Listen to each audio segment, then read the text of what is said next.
Bien-aimés dans le Seigneur, que mon Dieu vous bénisse encore de plus sous l'atmosphère de sa grâce. Nous sommes encore là dans sa présence afin de vivre encore sa bonté, de partager encore des moments forts dans sa présence. Toujours dans notre continuité de notre enseignement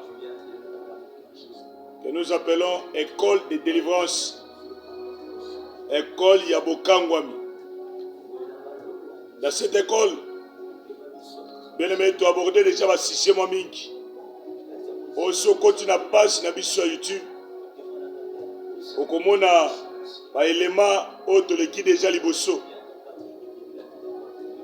Azase dans le bela ici, autre sobenga ba définition.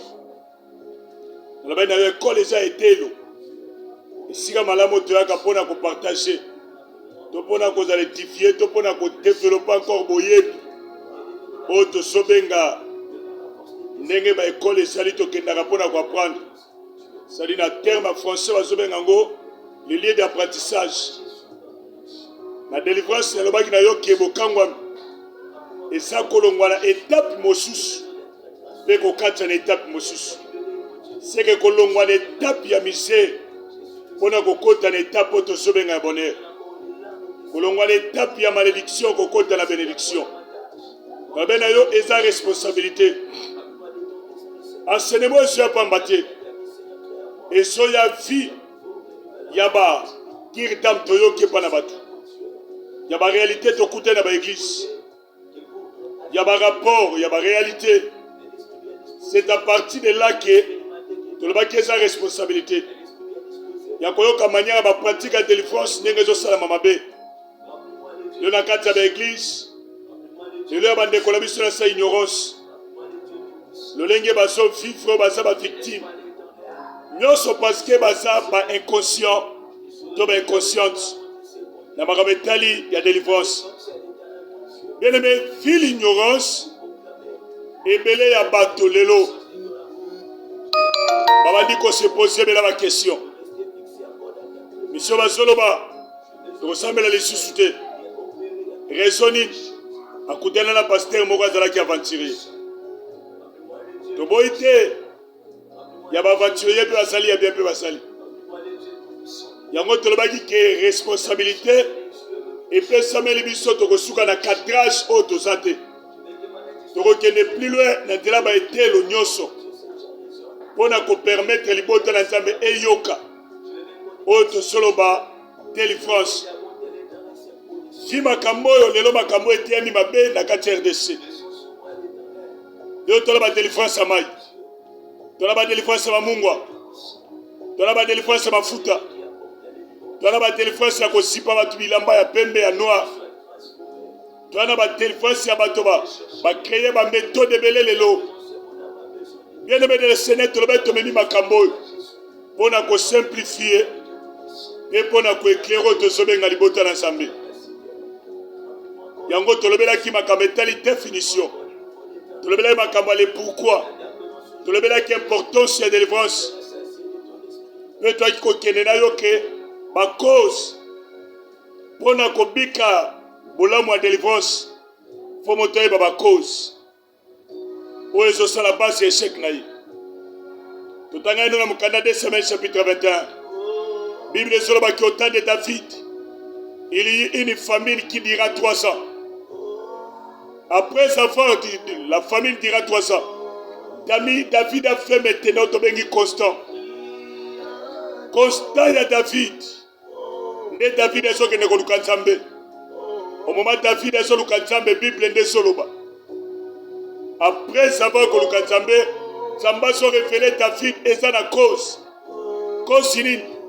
Et ça Saoul nanda konae oyo balingi bakila. Sa maison sanguinaire. C'est que ti Israël a sonyo kwama. Et ça la moto à sa cause. Et ça la liboto à sa cause. Yango toloba ina yoke tozana ba 3 causes. Auto disposa ki liboso peuple de Dieu. Cause à liboso. Tolobela ki likambo ya famille.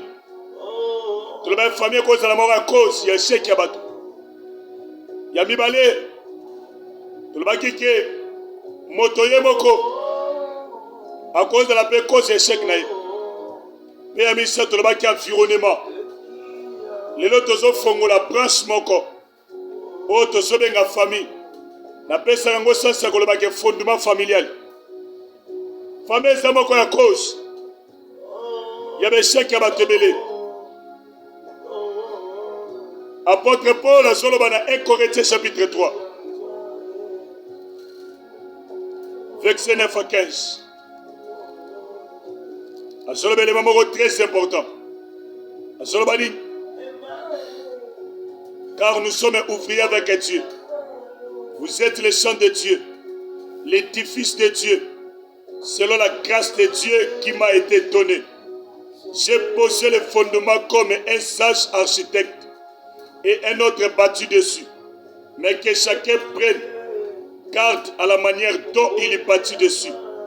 Car personne ne peut poser un autre fondement que celui qui a été posé, savoir Jésus-Christ. Or, si quelqu'un bâtit sur ce fondement avec de l'or, de l'argent, des pierres précieuses, du bois, du foin, du chaume, l'œuvre de chacun sera manifestée, car le jour-là fera connaître, parce qu'elle se révélera dans le feu. Et le feu éprouvera ce que l'œuvre de chacun. Si l'œuvre bâtie par quelqu'un sur le fondement subsiste, il recevra une récompense. Si l'œuvre de quelqu'un est consumée, il paiera sa récompense pour lui. Il sera sauvé comme au travers du feu. Awa apôtre Paul ndaso révélé biso likambo etali ya bafondement. Apôtre Paul azobeta tolo azoloba ke lui comme un bon architecte. Et l'on connaît azobekisa apôtre Paul bon architecte. C'est parce qu'il a fondé ce que nous appelons sa vie, c'est Jésus. Masuki wana tapé cité sième. Alors qu'un autre battu dessus. C'est qu'apôtre Paul a zoye baké. Na sena moi tozana deux formes ya fondement. O tozobenga fondement positif na fondement négatif. Na fondement positif toyebeza Christ. Mais na fondement négatif yango sikanga la simbi. Nde tolobi tozala trois fondements. O tozobenga famille, individu moko personne na o tozobenga environnement. Ya liboso tozo simba famille. Bien aimé dans le Seigneur, Abraham a sobima. Dans Genèse chapitre 12. Mais il a qu'Abraham, alors qu'à travers toi, je bénirai toutes les familles de la terre. Ça m'a considéré famille. Sambe Alola appelle si famille importance. Et Dieu considère même la famille. Famille, c'est la motouya. Autre sobe la famille. Mais la famille, autre sobe la famille, et l'on a mis peine à balolenge belé. Dans le bagana bandeko ke toza, des fois les Africains, toza ba tozomi benga banimiste. C'est-à-dire les gens qui croient à Dieu, mais ils croient aussi et que dans leur famille, il y a d'autres puissances. Au soro tambol na ba réclément na bangote, na ba coutume na bangote, na ba principe na bangote kolongate. Tellement cette croyance et lingo tozobenga mabanzo na biso. Bien aimé de le Seigneur, lelo makambo et impact na kati ya vya bato. Makambo etali famille. Lelo famille ko c'est la moko ya base ba réalité belé. Ko tozobenga famille. C'est que na tela na yango neto ko détailler. On a kotalisa yo maintenant que famille et ça moko ya porte ouverte. Pour échec ya mabota, ya ba fe, ya ba famille, ya ba ndeko ebele. Naloba ina yo famille eza lokola fondation. Oyo ba su 23 chromosomes ya papa, 23 ya mama, et sangani epesi 46 chromosomes. C'est que moi naza foué, ya ba tata na ya tata na mama na ye. Moi, la zafoué ya tata na maman naï. Na sepela qui n'a pas quelques définitions. Oui, il faut éclairer la terre de la biso. Dans les camétales, il faut sauver la famille. J'ai deux soleils là-dessus. Avec ma famille et la famille les plus pauvres. C'est que pauvreté, c'est d'ailleurs subi. Pauvreté, c'est d'ailleurs bika. Et ça y était. Et ça où t'as l'icolo. Famille. Dans Jérémie chapitre 35. Notre père Jonadab nous a dit ceci. C'est que ma génération ya Jonadab bakitani bazondi mababo ya liloba na Nzambe batikala na principe auto zobenga ya siècle na bango. Combien de nos familles oyo lelo liloba na Nzambe ça n'impact te. Mais loi moko coutume moko principe moko oyo etikala comme base fondamentale pona ko ruina kalibota. Famille à sa porte. Oye bien très bien que ma famille n'a biso. Babo tu n'aimes pas bien ça, biso non tu éviter le lot. Basamel banzamba bapaya. Bangumba meli ba divinité païenne. Bangumba meli bato ba siètre na bango. Bangumba meli boso bikeko. Bien aimé de le Seigneur, ce sont des réalités autologito le balelo. Bible de Solomon Mkanda, Lamentation chapitre 5 verset 7. Et que je punis l'iniquité des pères sur les enfants. Bana basale loko telelo nanga tokoza ba victime. Ya makambo famille sala. Bateka libote sala. Bangashima baboti basala. Lelo biso to ba victime na yango.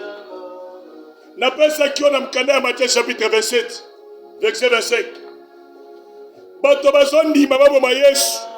Mais yoka réponse. Balobi makila na ye ekwe ya likolo na biso pe likolo ya bana. Famille eza moko ya brèche oyo eza ouvert ekreye bateka likolo na ngai na yo.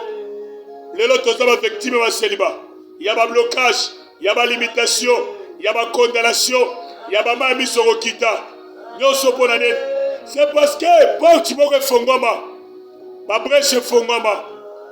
Bien-aimé de le Seigneur, nalobaka koyamba Yesu eza kofongola porte mpona kopermettre metele loba na Nzambe bana kosala mosala. C'est Dieu. Lelo bele bakotaki makambo otembe lelo bazotangama ya misu. Délivrance eza motuya yaya eza motuya. Yesu ye moko azotelema azoyebisa bayekole azoloba que vous connaîtrez la vérité. Il y a d'autres choses dans ma caméra. Tellement tu es flou. Nana ko éclairer. On doit l'éclairer comment? Connaissance n'est éclairaka. Ya koyeba lolengeli ni nakobunda. Lelo bele babati bangomba. Bakero lukanzambe. Mozo lukanzambe na base ya connaissance ni. Na sa ignorance. Abandi kwanda bandaki 15 à 10 ans. Si désolé aussi la terre. Mais les makambo tozo benye biso même choto. Na pemba te na lukanja me pendant 17 mois. Ya ko kila chaque jour. Ça me référé nga libota. Ya tozo bunda. Papa chrétien, maman chrétien. Biso sa famille chrétienne tozo bunda. Mais nous allons tenter ma job sangai. Et que vous semblez la même fille. Et tu là quelque part. Fais tu là quelque part. Il y a bien bosso bunda. Bosso bunda. Bien aimé. Ma réalité, ma famille kuti batebele. Lelo soye batena komande la fille. Ozota la yota bolibie. Ozota mon environnement. Mais yo so comprendre tout ça kaka. C'est parce qu'il y a quelque part. Et ça n'a cause. Et ça n'a cause. Makambo ekundi bato. Bato bakoti mabele. Malade tellement la famille. Maintenant, sauver la méthode wana. On le quitte mais dans ma retraite. Bien aimé. Au moment David a yaba qui costé. David a dans sa melate. David c'est un homme qui cherche Dieu. Même les hommes que David a semé 300. Mon collègue Lukazambe. Bien aimé. Quelle réponse ya prière na yo? Et ça message on t'a besoin qu'on pesa yo. On a côté ça yo que na zela makambo lipamboli na yo et quoi affecter peut ko simba bomo na yo. Voilà pourquoi que la grâce de Dieu est s'abonner afin que ton fongole na yo makambo to solo bela ya famille ça mon ya basse. Famille ça mon ya basse. Que la grâce de Dieu et ça la favorable. Samba fongola lola. Jésus notre Dieu. Asala bisongolo. Alingina pesa yoba. Ba quelque base. On te sobenga ma définition libota. Et pour éclairer la terre dans la biso. Pour te comprendre na yo malam. Famille, bazo définir un comme ensemble formé par les parents et les enfants. Lisanga yaba oyo basangane tata na bana babenyango famille. Wana ba to benga ba famille restreinte. Et sur na carré wana tata mama na bana. Famille. Deuxième définition. Balabi, ensemble des personnes ayant des parentés par le sang ou par alliance. C'est que famille, et ensemble il y a bateau. Bazana ba parenté. C'est-à-dire que là, ndenge tobotam nokola libota na ngai. Bana ya bandeko nanga baba ndeko nanga baboti ngana boti. Bana ba se retrouver partout bazo kendela. C'est que bana ya bandeko nanga ina bana nangai. Tozo bika manalias nentela makila. Tokola batam su bandeko papa na biso. Tozo ba parenté nentela makila. Bandeko mama nangai. C'est que tant tozo ba famille, soki toke plus loin. C'est que tous autres sont dans la réalité. Il y a ma famille, ma tata na biso. Il y a ma famille, ma maman na biso. L'oleng y a ma FIFA. Et cause de la moko ya brèche. Ouais, fongola lelo. Oh, tosobenga. Nga inakata ma vie na biso. Famille. Alias. C'est que mon kolo papa na ngai. Akendaka koluka mama na ngai po babalana. Et ça déjà alliance que ça soit bateka famille maman na ngai bateka famille papa na ngai et comment qui na cohabitation pour na fonctionner ensemble les collaborateurs de la mission. Bien aimé, que la grâce de Dieu et ça la partage na mission. Oh to sobenga famille va se définir encore comme suite des individus nés d'une même Suisse. Suite ya bato babimi esika moko. Boko bima mama moko. Papa différent mais boza la Suisse moko mama. Boko bima mama différent mais Suisse na bino za papa. C'est que bato babimi na litusu moko. C'est que la réalité nyoso. Pendant quelques minutes na ko citer na yo ba élément chaque famille est construite libota na bango na lolenge bango batongela biso tomoni yango ele tino lekela biso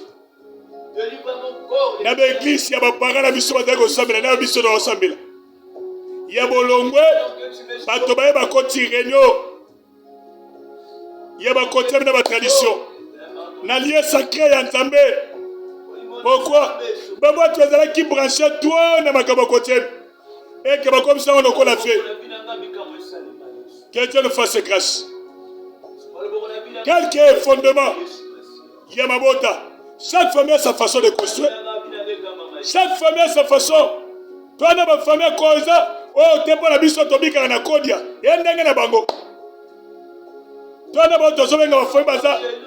Ba matriarcat na ba patriarcat. Koto ba papa ne basalaka na autorité. Koto ba maman ne basalaka na autorité.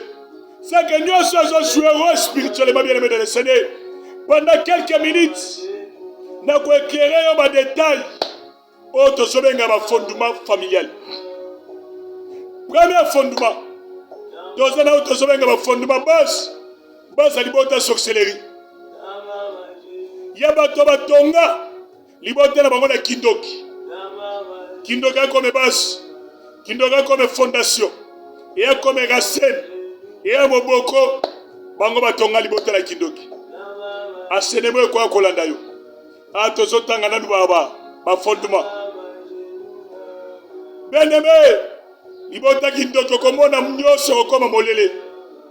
Bazolo bakay la sorcellerie et ça a rekinuire. Libota kindoki lataka ba forme nyoso. Pona ko détruire bato. Et Dieu nous fera grâce. On va développer encore ensemble. Ils ont même des syllabus. Où ils ont plus de 70 pages. Il y a ma cambo et Zolobela Kindoki. Toi, on a deuxième fondement. Où on a un fondement basse malédiction. Et à l'hypothèse Fandi dans ma loba ma bé. Même les Zolobela Mkanda, Josué chapitre 6, verset 24 et verset 26. Josué Zoleka, la Jéricho. Oui, Bible va kangela Kenzela. Mais tant qu'on est que, même les Zolobela qui a décaché ma loba. Likolo ya Jéricho. Kolongo la Josué chapitre 6. Tina Tewa chapitre 19.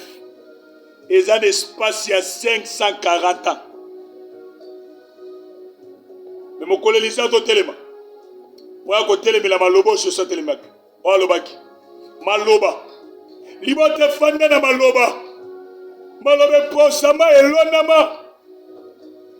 Et ça là-bas c'est libota. Atabokia malobe réclame katoso.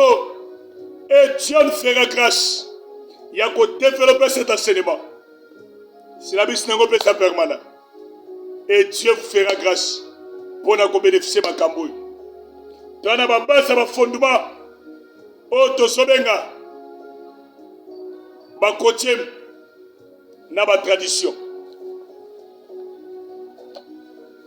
Ma tradition. Et ça, ma principe, na ba loi ça ba usage. Ma principe établi à ma siècle. Ou ça na ba to bien établi. Ba ça na pona ko communiquer kango na ba génération esoya. Base ba côté na ba tradition. Et ça moko ya base. Ya makambo et bloquer ma système à via ba tebele. Dans la quatrième fondement, la loi s'établit. Et ma famille va tirer déjà mon béco. Dans Bible dans Jérémie 35. Et que la Bible est bien. Et que notre père Jonadab nous a dit ceci. Leur père a laissé déjà une loi. Et que tout le monde doit marcher selon la loi. Le loi ne défendait pas la bino. Et Dieu nous fera grâce. On va développer cet fondement. Pour nous éclairer la terre d'un peuple de Dieu. Toi, dans ma famille, et ça, ma famille chefferie. Parce que ma famille, ma chef coutumier. Bien aimé, les autres, dans ma famille, ma papa, ma kimi, ma boye, ma chef coutumier. Dans la lolenge, ma maison, simi, ma teka, lelo. Et ça, ma quoi, base. Où ils ont produit des chèques. La carte à ma bota. Déjà, les botas va sacrifier. La kenambo que c'est la zone qui n'a coûté les botas bongo. Et à deux bâtiments, tambola na sa principe moko. bango bazosambela be famille déjà badedia yango na molele parce que ba chef coutumier baza ba représentant oyo azozwa bakama molile ezokommunike na bato eza physique ye nde azosere makambo etali coutume. On va développer cet enseignement ensemble avec vous et Dieu nous fera grâce. Sixième, toi na ba famille oyo eza basé na fétichisme. Famille fanda na bonganga na vai na axe ya Njili na tamboli mingi na mopandi ya bakongo na Congo central baboma Matadi na otime mekona okokuta bonganga ya lokola vya bato ato sali eloko ya moke bango basukaka na ndako ya nganga mpona bango ndako ya nganga eza normal. Bien aimé soko bimi na libota boye toza kointerpele yo luka lisusu nzambe et que Dieu nous fasse grâce pour tobika faveur na nkolo tona bafamille oyo basi eza pauvreté général nazolela alobe bafamille la famille les plus pauvre na kati ya Manase azolelaka libotanga na bimele efandi na kati ya bobola tanga Josué chapitre 6 chapitre 16 on comprendre ma plaire ya Gédéon.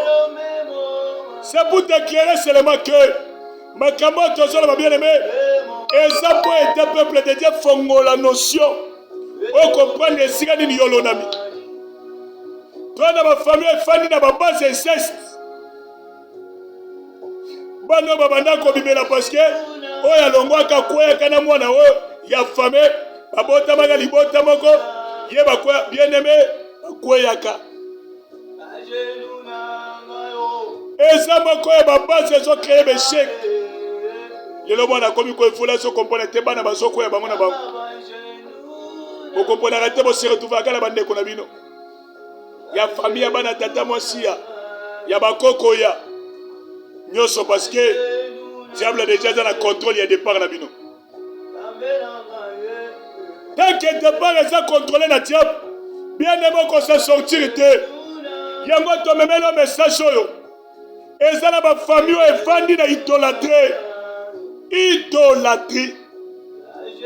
oyo bango kongumbamela bikeko kongumbamela bato kongumbamela biloko eza normal yango na tomona même na bapolitique na biso les gens peuvent vénérer quelqu'un à cause de l'argent, les gens peuvent chanter pour les femmes, les gens peuvent chanter pour l'argent bakoyembe la moto bazoyembe la moto pona mbongo pona biloko mokele elamba ya kolata moto zoyembe la moto basem bien aimé ça babasa idolâtrie singo efe katana. Voilà pourquoi tu me mets là comme message au top sayo que tel a quelqu'un a fondement de quoi qu'on peut se voir étiquette pour nous permettre de éclairer les montagnes ensemble. Il y a bien des familles dans l'île. C'est à cause de cet enseignement que Dieu va nous faire grâce et que l'on est conforme à la mission. Dans la côté de nos clôturés, passe à enseignement la mission. Nous avons chaque fois, bon s'abonner massivement, bon s'abonner massivement. Partout où on a biso, bon s'abonner, bande ko États-Unis, bande ko Espagne, bande ko Luxembourg, bande ko Angola ya, abrasa, ezame bande ko nangano RDC, bande ko nyoso elia, ya Espagne ya Belgique, France, bon s'abonner massivement. Pour vous faire makambo na terre réel. Bon s'abonner na YouTube, na Samuel Kabamba officiel. Je crois sur Robert Tiango. Okomona ba selema la biso nyonso kuna na kati na ba na bino ba commentaire na bino e ko sala biso pe moko ya malamu pona ko eba ko évoluer tozoko ba pela ba selema soko beti na Samuel Kabamba la Facebook okomona ngo toza na Facebook live soko beti pe kuna okomona ba selema o tozoko ba tozo permettre que mokileza la suffisamment informé. Na makambo to soloba so kepe na Instagram okuta biso to sakuna C'est-à-dire tozo panda biloko na ba etandi nyos pour na permettre na bandeko baswa makambo ba question na yo toza permanent pour na ko répondre yango. Numéro na biso za clé na 00 243 89 51 38 782. Wana numéro WhatsApp. Soko beto ko mona biso tuna ba question na yo, ba suggestion na yo, tozala pona ko répondre yo. Grâce pelo les ala ko fungama. Samba zanga te ko pambola biso. Deuxième numéro 00 243 81 46 64 951. Ba numéro na biso ngwana. Je suis le pasteur de l'église, la compassion Badara. Référence, lieu de prière, avenue Songa, numéro 5. Nous avons un permanent pour nous accueillir. Peu importe ce que sali et qu'on empêche de partager ma cabo, tout le monde est ensemble. Nous avons un pour nous bonde là, mais pour nous coller la baka, pour éclairer les bottes ensemble. Motache la barrière était bande konangai. Salalège, il y a retour à ma question là, on a dengo kolingela. Nous allons pour nous répondre. Numéro 1 à Topé Simino. Sambi Alola, Apambola Bino, partout où vous allez, l'olé c'est la Kofongama. Miracle dans la partage Nabino, Nazo croit que Yesu nous oteya, Ana Makoki et Nyos, Yakopé sa solution. Tiga Zamba Bekamwa, Apambola Biso, Apambola Libota Nazambe, Nabatuna Somagola Namakabo, Kota Langoyo Mokote, partager na Baninga, Kota Sabaninga, va partager ma camo, partager ma lien et permettre à Batalango. Pour l'éclairer, Zambé Alola, Apambola Biso, na kombo na Yesu. Amen.